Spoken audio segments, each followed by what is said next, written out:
Bienvenue à la 51e émission de Qui veut gagner des mitzvot.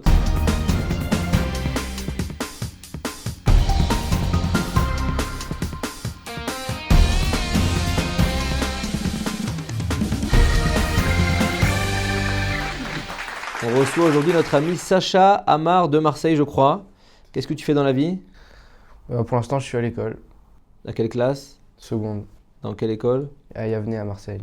Très bien, ça se passe bien? Oh, Hachem. Dieu bénisse? Très bien. Et pour quelle association tu viens jouer aujourd'hui? Je joue pour le Beth Midrash Yosef Rai. C'est une association qu'on a créée à Marseille cet été, en collaboration avec un Bet Rabat. Donc voilà, on multiplie les mitzvot, Bikur Cholim, on fait beaucoup de Fabrengen et on essaie de rapprocher le maximum de jeunes à la Torah dans Marseille.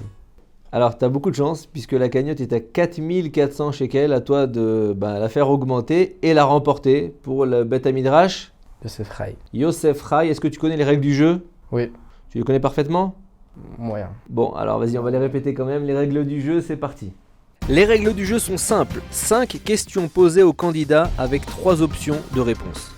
En choisissant l'option roule, le candidat a le choix entre 2 réponses et gagne 100 shekels qu'il reverse à une association. L'option Mshenfa lui donne le choix parmi 4 réponses pour espérer reverser 300 shekels à l'association de son choix.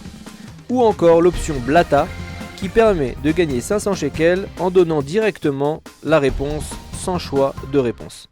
Sacha, oui. Première question, est-ce que tu es prêt? Dans quel paracha mentionne-t-on la Birkat Kohanim, la bénédiction du Kohen? Blata.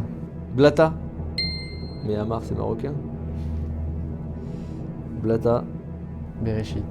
C'est faux. Tu vois, il fallait être moins Blata sur ce coup. C'était la parachat Nasso. La section de la Birkat Kohanim, la bénédiction sacerdotale, excuse-moi, est mentionnée juste avant la section des Nessiim, des princes. Les sacrifices offerts par les princes de tribu pour l'inauguration du tabernacle. Cette section est suivie de la mitzvah de la Menorah, qui devait être préparée par le Kohen Gadol. Nous lisons tous ces passages bien sûr lors de la paracha de Nasso, mais aussi lors des 12 premiers jours du mois de Nissan et pendant les 8 jours de Hanouka. Très bien. Ça fait 0, mais t'es déjà à 4400 shekels, en fait t'es tranquille. T'as presque rien à faire. On passe tout de suite à la deuxième question. C'est parti. Qui fut la sœur, mais de père et de mère, du 3e fils du roi David? Ça se fait pas la question. En quel mot tu souhaites répondre, Sacha? Mshenfa. En Mshenfa. Mshenfa, bien entendu. 4 choix de réponse. Réponse A, Tamar. Réponse B, Tserouya. Réponse C, Timna. Et réponse D, Tzvia. Je te rassure, on n'aurait pas été nombreux à bien répondre. Je veux dire Tzvia. Tzvia? Eh bien c'est faux. C'était Tamar.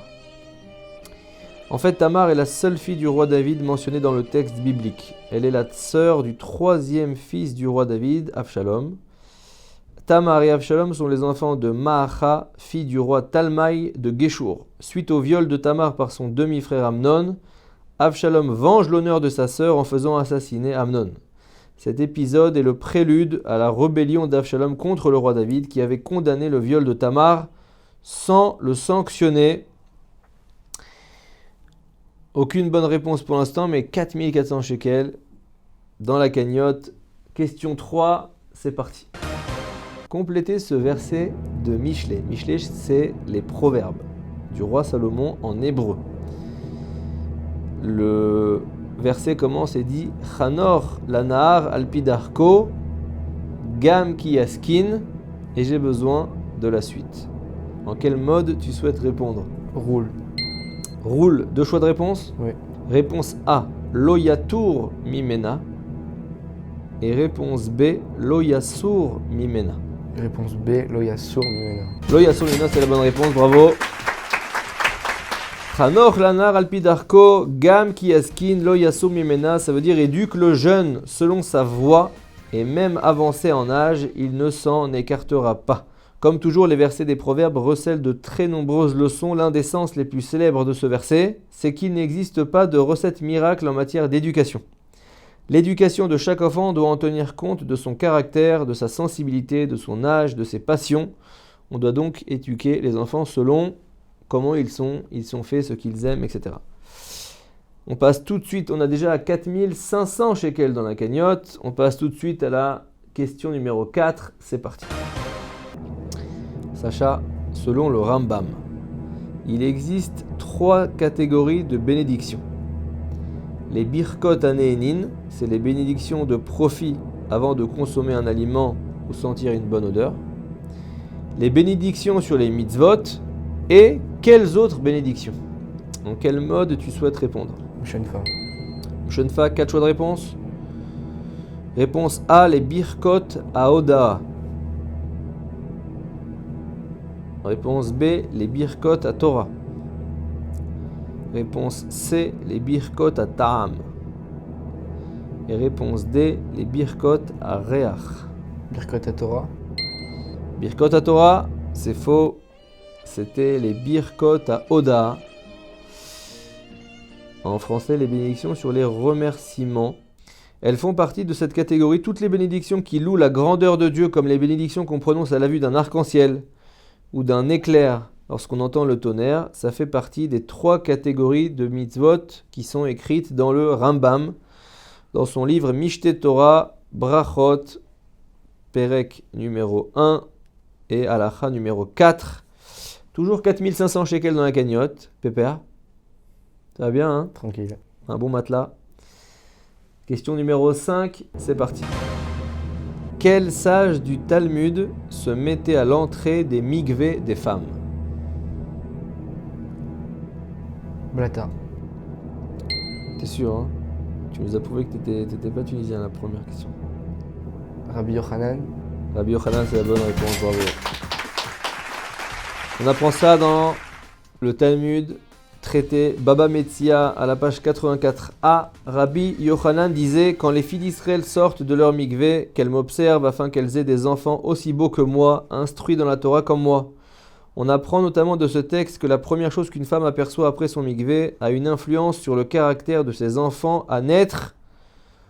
4500 plus 500, 5000 shekels. On passe tout de suite maintenant à la juste date. Est-ce que tu connais le principe de la juste date? Oui. Je le répète pour les téléspectateurs et les internautes, surtout la juste date, j'ai besoin d'une date. N'est-ce pas? Oui. Pas qui se mange, une date du calendrier. Si tu me la donnes en moins de 15 secondes, ton Beth Midrash, ton centre d'études qui t'a permis de venir en Israël apparemment, récupérera 5000 shekels qu'on convertira en euros puisque tu te trouves à Marseille. Est-ce que tu es prêt? Oui. T'es sûr? Je suis un peu plus stressé que tout à l'heure. Attention, j'ai besoin en quelle année du calendrier hébraïque est né Rabbi Nachman de Breslev? 5600. Moins, 5500. plus, 5550. moins, 5540.